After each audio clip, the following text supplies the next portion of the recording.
Good morning, folks. It is Thursday, the 3rd of March. This is Flat Cap Callum, and I'm hoping you are all very, very well. All right, coming up today, we've got a full deck of bets, so a £20 stake.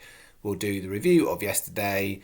The only word on the golf is it is literally just started, and our first player at the Kenyan Open, Hayden Porteous, parred the first hole. So that is the only word on the golf. So we'll do a review of yesterday, and we'll do today's bets.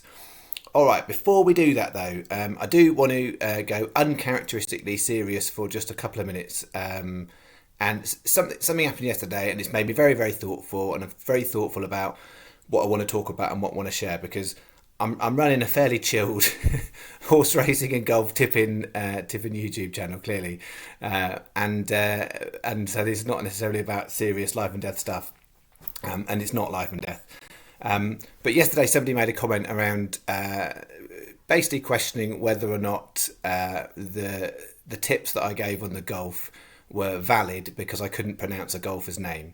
Now, I put in the comment, completely true, I'm dyslexic, and a lot of people don't really understand what dyslexia is.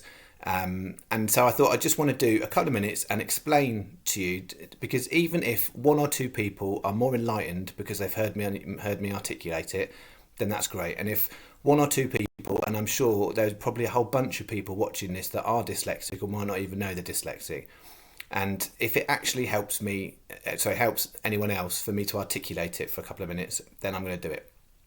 So a lot of people have heard of dyslexia and think it is an issue with reading and writing, and you can't write properly and you can't spell properly and you can't read properly. That is kind of in a very generalistic way.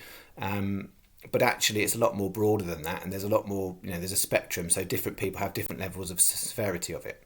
It isn't a direct link to intelligence, and also the important thing is it's neurodiversity. So people talk about it as a disability. There are elements of it that are disability, but there are elements of it of brain difference, so neurodiversity, i.e. my brain does stuff different than the average Joe might do.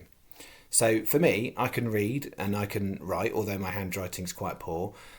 So making a video is really, really easy for me. Actually writing out the bets in the morning is the hardest thing about anything I'm ever doing, because it's such a chore. So I can talk to you for an hour on a video if I wanted to. It's not going to be an hour. But what I can't do is write a 10,000 word essay about horse racing or golf, because I physically haven't got the ability to do that. But also, one element of dyslexia people don't understand is that you can also be verbally dyslexic.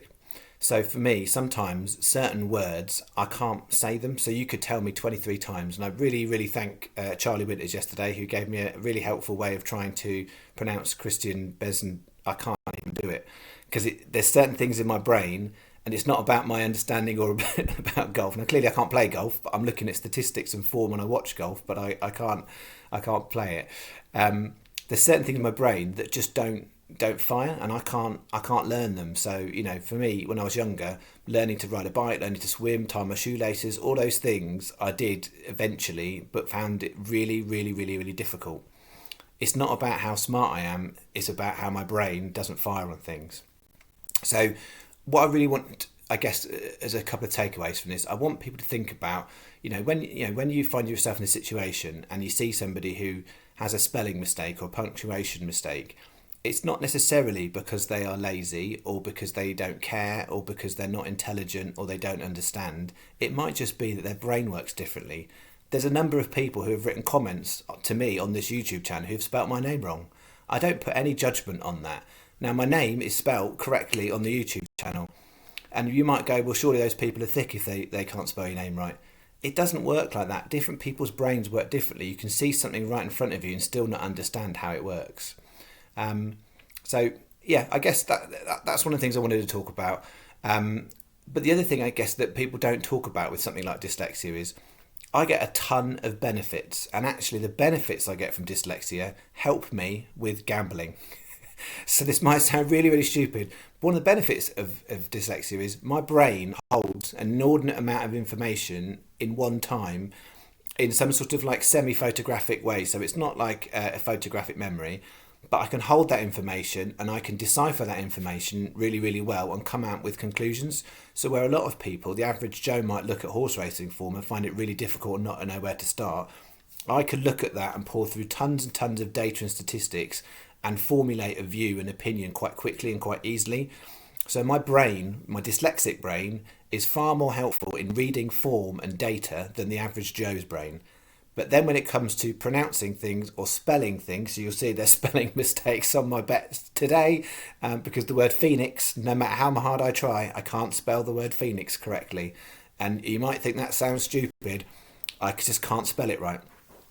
So, if what I've said has resonated with any of you out there that are dyslexic or thought you might be, or some stuff I've said has made you think maybe you already didn't realise, then it was worth spending a few minutes talking about it, folks. And I appreciate that's got a bit serious and off piste of horses. I'll get back to horses, and hopefully, you'll give me mild slack if I've got any spelling mistakes or grammar issues on any of my bet slips. Okay.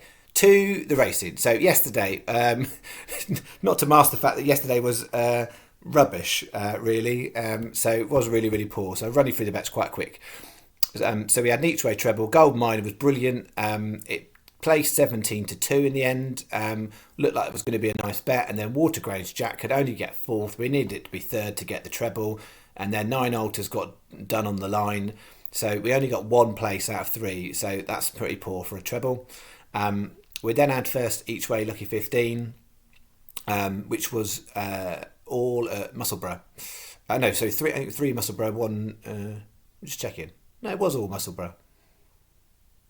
No, I've written it wrong. It's Musselburgh and Wincanton. I can't even read my friend.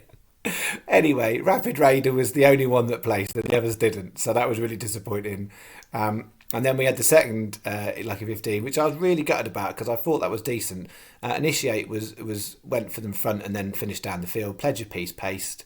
Knockout Blow went too early and didn't get anywhere. And now Gaia got completely upset in the stalls. If you watched that race, did get a refund for it, which was a few quid back. So I made it £20 on, £3.10 back. That is all we got yesterday.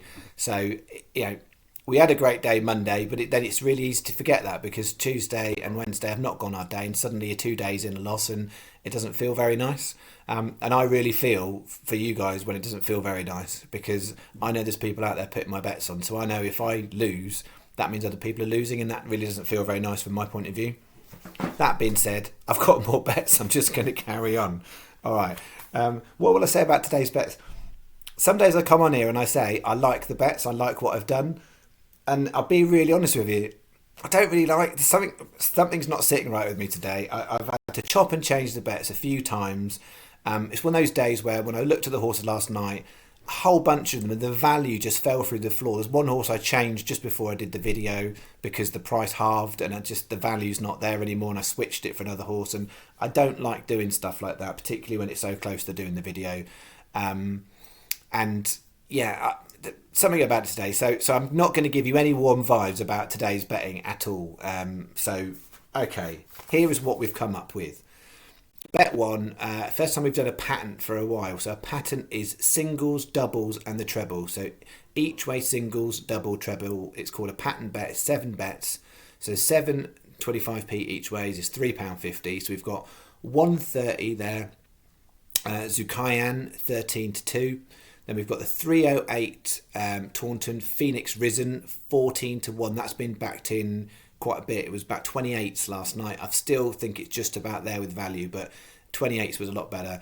320 Clonmel Time to Buy. That was 33s last night. It's 25s now. So just about viable. But we need two to place to make a profit on that bet. So it's a risky bet. But I've done it. But I'm not saying bet your house on that one at all. It's a risky one. Okay, then we've got bet 2. So my frustration with bet 2 was I could only find one win horse I liked, but I didn't want to leave it out. So I've just done a £3 win on Wise Eagle 215 Newcastle at 5-2. I think that's value in that price at 5-2. It looks like it's between that and the favourite, and I think there's value in 5-2. So £3 win bet there. Because if I was running the book, I'd probably make it just favourite myself if it was me. So £3 win, Wise Eagle. Then bet 3, again, didn't like this bet. It's brilliant. Doing a great job at selling this, aren't I? So bet 3. So we've got 1 at Taunton and 3 in Clonmel. And I've done what I don't do very often, which is I'm going for SP prices, because the 3 race at Clonmel, there was nothing at big value I liked at all in there, and so I've gone for ones that I think are likely to make the frame, but I didn't like the prices, so I'm taking a hope that by putting SP, at least two of them might be a better price than what I could get just before the channel. I've done the video. There's also hardly any margin in here as well, so we really need all four to do something to get a place or win, to get some money back on this bet. So it's I'm not selling it, am I? So 250 Clonmel, Moss Town Miller. We had it last time. Price is short, but I still think it will make the frame today. So that's in there. Paying four places, most bookmakers are. 351 Clonmel, Sky Bet 5. A lot of bookies are 4. Lily of Dramard, we got pipped by that one last time. Then we got 408 Taunton, only 2 places in that race, 6 horse race, be the difference 15-2. So I'm taking the price there. And then 451 Clonmel, Emancipator, I think that is. And we're going SP on that one. So 20p each way, lucky 15. Okay, last bet. I like the bet the most, but I don't like it for the channel, and I'll explain why. So we've got 2 at Meydan. So there's some interesting racing going on at Meydan. It's not sort of carnival stuff, but it's decent enough. And there's a couple at Southwell in this bet. So we've got 2 at Meydan, 420, Dalalat, nightmare, 15-2, 530 Meydan, 0 to 100, 9 to 1. They're both 5 places on Sky Bet, which I think is made it more tempting. So I would put the bet on elsewhere, but the 5 on Sky Bet's made it more tempting, I'll be honest. So they're in there. And then we've got the 530 at Southwell, Visibility, where you'll see I've made a last minute change because the horse I had in there originally, the price fell, it halved from 14 to 7s. So I've put Visibility in there at 14s. And 730 Steel River, which we've had before. So we had it when it placed at 18s, we had it when it won at 10 to 1. We haven't had it the last 3 times it's run, and I'm going with it today, 25 to 1. So those 2 are in there, both 4 placed on Sky Bet, but other bookmakers aren't. So I really think this is a Sky Bet specific bet. So that's why I like the bet. Don't be wrong. This is my favourite bet of the 4 by a mile, but only with Sky Bet really. So it's a 20p each way, lucky 15, 25p each way double on the top 2, the Meydan 2, and a 50p each way double on the bottom 2. 750 a bet. All right, that's what I've got. I've talked a lot. Hopefully I'll be back tomorrow feeling more love about the horses I've got, and hopefully from my little monologue earlier on, it's either enlightened somebody or helped a little somebody. Even one person would make me feel great. So there we go, that's what I've got. Enjoy your day, see you in the morning. Thanks very much.